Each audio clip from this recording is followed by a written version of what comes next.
안녕하십니까. 속이 비어 고든 대나무 빈대의 중국사 송나라편 제27회에 오신 것을 환영합니다. 이번 시간에는 그 유명한 왕안석의 변법, 즉 개혁정치에 대해서 이야기하겠습니다. 개혁의 필요성에 대해 느끼고 있던 신종이 왕안석을 궁으로 불러 이야기를 들어본 결과 그의 개혁 주장에 크게 공감했다는 이야기를 지난 시간에 했었습니다.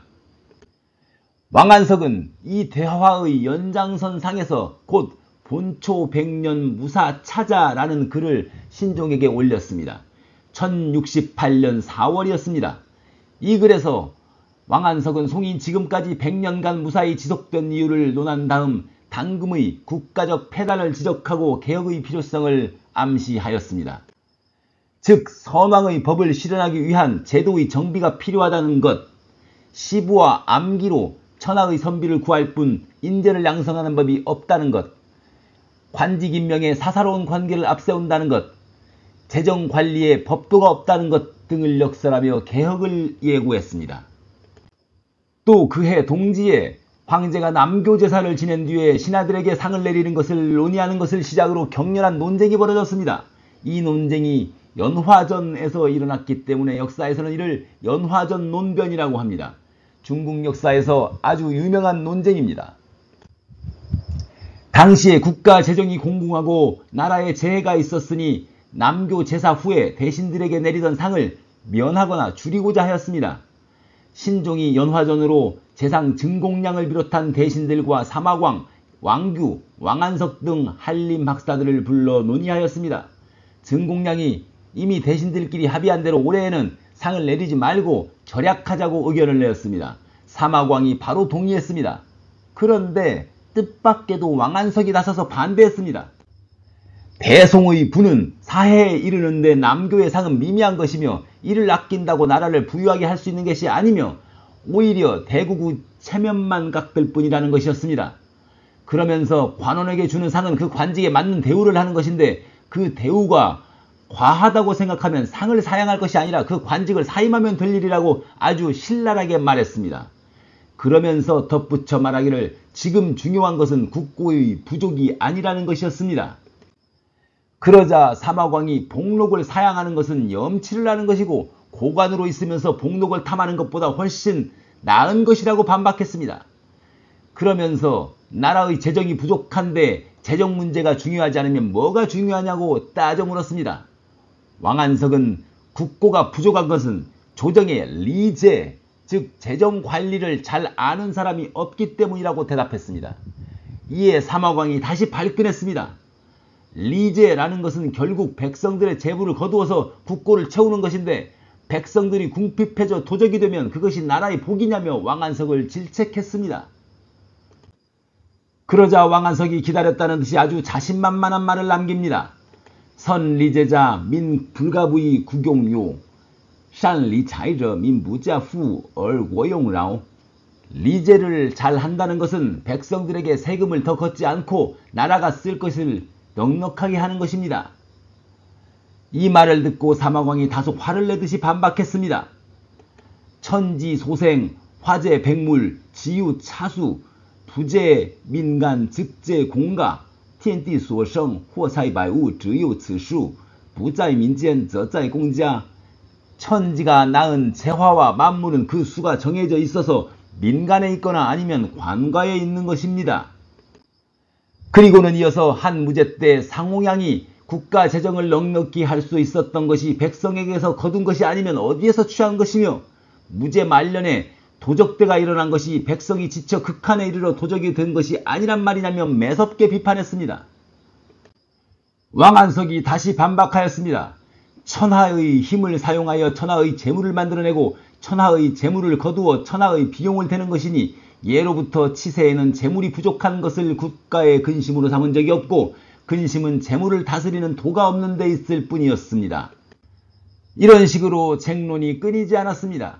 이 연화전 논변은 중국 역사에서 세 개의 논쟁으로 남았는데 논쟁의 핵심을 말하자면 사마광은 천하의 재부는 한정되어 있으니 절약해야 한다는 전류의 입장이었고 사마광은 천하의 재부는 관리를 잘하여 얼마든지 증식해낼 수 있다는 개원의 입장에서 말한 것이라고 할 수 있겠습니다.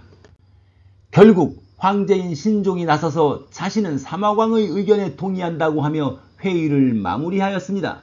그러나 남교 제사의 상은 그대로 대신들에게 내리라고 명했습니다. 이는 말은 사마광에게 동의한다고 하면서도 사실상 왕안석을 지지한 것이었습니다. 몇 개월 후 1069년에 신종은 왕안석을 부재상급인 참지정사로 임명했습니다.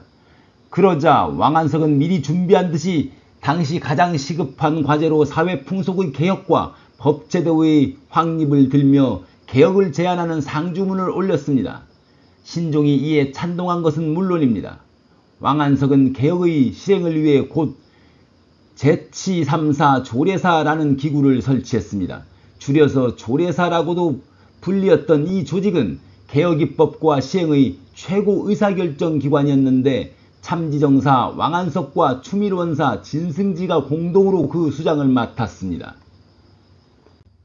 그리고 왕안석은 여해경을 조례사의 실무 책임자로 임명했습니다. 여해경이 경서의 뜻에 밝고 왕안석과 뜻이 맞는 부분이 많았기 때문이었습니다. 왕안석의 동생과 사마광 등이 여해경은 믿을 만한 사람이 아니라며 말렸지만 왕안석은 밀어붙였습니다. 그러나 이는 결과적으로 왕안석의 실수였다고 할 수 있는데 그 이유는 나중에 살펴보겠습니다. 왕안석은 크고 작은 모든 일을 여해경과 상의하고 개혁에 관한 상소문과 반포문을 여해경으로 하여금 작성하게 하였습니다. 이로써 여해경은 신당의 핵심 인물이 되었으며 당시 사람들은 왕안석을 공자에 그리고 여해경을 안년에 비유하기도 하였습니다. 왕안석은 여해경뿐만 아니라 장돈, 채확 등 유능한 인물을 등용하여 개혁의 실무를 맡겼습니다. 이 해를 연호로 말하면 희녕 2년이었는데 이때부터 실시된 왕안석의 대대적인 개혁을 희녕변법이라고 합니다. 이 희녕변법은 신종이 서거하는 1085년 원풍 8년까지 지속되었기 때문에 희풍변법이라고도 부릅니다. 왕안석과 여해경은 가장 먼저 균수법을 발표하였습니다. 그리고 2달 간격으로 청묘법과 농전수리법을 발표했습니다. 균수법이란 물자를 비싼 곳에서 싼 곳으로 옮기고 먼 곳보다 가까운 곳에서 물자를 조달하여 수요와 공급 및 가격의 지역적 불균형을 해소하려는 조치였습니다. 즉 나라가 나서서 싼 곳에서 적정한 가격으로 물자를 사서 비싼 곳에다 적정한 가격으로 판매하는 것이었습니다. 이로써 상인의 폭리를 억제하고 생산자 백성들의 소득을 개선하는 효과를 꾀했습니다. 청묘법은 왕안석의 신법 중 대표적인 것이었는데 이는 상평창과 광해창의 비축곡식을 연 20%의 이율로 백성들에게 빌려주는 제도였습니다. 이 조치로 민간 고리대금의 폐해를 완화하고 정부의 수입을 늘리고 백성들의 빈곤을 개선하고자 하였습니다. 농전수리법은 수리시설을 증설해서 분홍의 수리시설 독점 현상을 개선하고 농업생산의 증대를 꾀하는 조치였습니다. 그러나 신법이 시행되자마자 거센 비난과 공격이 쏟아졌습니다. 먼저 동지관원 범순인이 상소하여 왕안석은 조종의 법도를 바꾸고 재물을 긁어모으며 백성의 마음을 불안하게 만든다고 비판했습니다. 사마광도 신법을 비판하기 시작했습니다. 사마광과 왕안석이 정견 차이가 있어 논쟁을 벌였지만 사마광이 처음부터 왕안석의 개혁을 전면적으로 반대하는 것은 아니었습니다. 둘은 개혁의 방향에 있어서 차이를 보였을 뿐이었습니다. 왕안석 신법의 부작용이 아직 구체적으로 보고되지 않았을 때는 공개적으로 반대 의견을 표하지 않았고 오히려 누군가 왕안석을 탄핵하려 할 때는 그를 설득하고 만류하기도 했습니다. 그런데 왕안석이 청묘법을 시행하자 사마광은 비로소 신법의 반대 의견을 강하게 드러냈습니다. 그는 관료들이 권력을 바탕으로 일반 백성들에게 이자를 받고 자금을 대출하는 것은 민간 상인이 고리대를 놓는 것보다 훨씬 해롭다고 보고 이에 강한 불만을 표했습니다. 이어서 왕안석과 그의 신법을 비난하고 공격하는 목소리가 쇄도했습니다. 과거 인종시기 경영연간에 범중음의 개혁을 도왔던 구양수, 한기, 부필 등도 이번에는 신법을 비판하고 나섰습니다. 비판은 단순한 정책 내용과 효과에 국한되지 않고 사상과 도덕 차원에까지 이르렀습니다. 왕안석이 조종의 법도를 바꾸었다. 부국강병의 술수로 군주의 마음을 현혹해 근시일의 실정만을 추구하며 옛 학문을 잊었다. 법령만 내세우며 상황을 본받고 재정과 이익을 논하며 맹자를 저버렸다. 노성한 유학자들의 신중함을 비웃으며 공론을 버리고 세속의 유행을 쫓는다. 이 같은 논란 속에서도 왕안석은 흔들리지 않고 이렇게 소리 높였습니다. 천변 부족구, 인원 부족귤, 조종지법 부족수. 하늘의 변은 좋기 두려워할 것이 없고 사람들의 말도 좋기 걱정할 것이 없고 조정의 법도 좋기 지킬 것이 없다. 왕안석의 이 말을 흔히들 삼부족이라고 합니다. 이에 신종은 신하가 도덕만을 말하고 실질적인 공명에 이바지하지 않으면 아무 소용이 없다고 말하며 왕안석에게 더욱 호응하였습니다. 신종은 보수파가 말로만 도덕을 내세우며 아무런 현실적인 대책도 내놓지 못하는 것을 비판한 것입니다. 개혁의 부작용이 따랐지만 성과가 없지 않았습니다. 국가의 수입이 늘어 재정이 충실해지고 물가가 안정되고 경장량이 늘었습니다. 신종은 개혁을 더욱 힘있게 추진하기 위해서는 개혁에 반대하는 관료들을 물리쳐야 했습니다. 그래서 그는 어사중승, 여공저, 간관 범순인을 비롯하여 많은 보수파 대신들을 지방으로 좌천시켰습니다. 그리고 한림학사 범진은 5차례나 청묘법을 비판하다 왕안석의 통렬한 반박을 받고 파직되었습니다. 구양수는 청묘전 배급 과정에서 2가지 명백한 폐단을 발견하고 이를 지적하는 상소를 올렸습니다. 하나는 억지 배급이고 다른 하나는 추수자금 즉 추료전의 배급이었습니다. 구양수는 청묘전을 전면적으로 부정하지는 않았고 실적을 위해 억지로 대출을 할당하는 것과 백성들이 공공하지 않은 여름철에 가을 자금을 끌어다 빌려주는 폐단을 비판한 것입니다. 그는 상소를 올려 보고하는 동시에 조정의 허가 없이 임의로 자기가 담당하는 지역의 청묘전을 중단하였습니다. 그러자 개혁파들이 구양수가 국가시책을 거역한 죄를 범했다고 비판했습니다.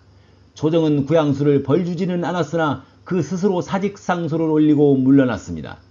구양수는 이때 이미 늙어 휴식이 필요하기도 했습니다. 이듬해 1070년 초에 사마광은 3차례에 걸쳐 왕안석에게 서한을 보내 신법 시행의 폐단을 조목조목 들어 구제도에 복귀를 요구했습니다. 왕안석은 짧게 답장을 써서 보내서 사마광의 비판에 반박하고 보수적인 사대부들을 비판하면서 개혁에 대한 확고한 의지를 내비쳤습니다. 신종은 사마광이 함께 위기를 타개하고 국가를 부흥시키는 데 기여해 주기를 바라면서 사마광을 추밀부사로 승진 임명했습니다. 하지만 사마광은 자신의 뜻이 받아들여지지 않자 무려 5차례나 사직상소를 올려 결국 수도를 떠나 서안으로 갔습니다. 그 해에 왕안석이 동중서문화평장사에 올라 재상이 되었습니다. 이에 힘입어 그는 개혁에 더욱 박차를 가해 모역법과 보갑법을 반포하였습니다. 모역법은 글자 그대로 정부가 실업자나 빈민을 저임금으로 모집해서 노역을 시키는 제도였습니다. 모역법으로 일반 백성들은 돈을 내고 부역을 면제받았습니다. 이 돈을 면역전, 즉 부역을 면제해주는 돈이라고 불렀습니다. 그래서 모역법은 면역법이라고도 불렀습니다. 모역법과 면역법, 글자의 뜻이 서로 반대여서 헷갈릴 수도 있는데 둘은 같은 것입니다.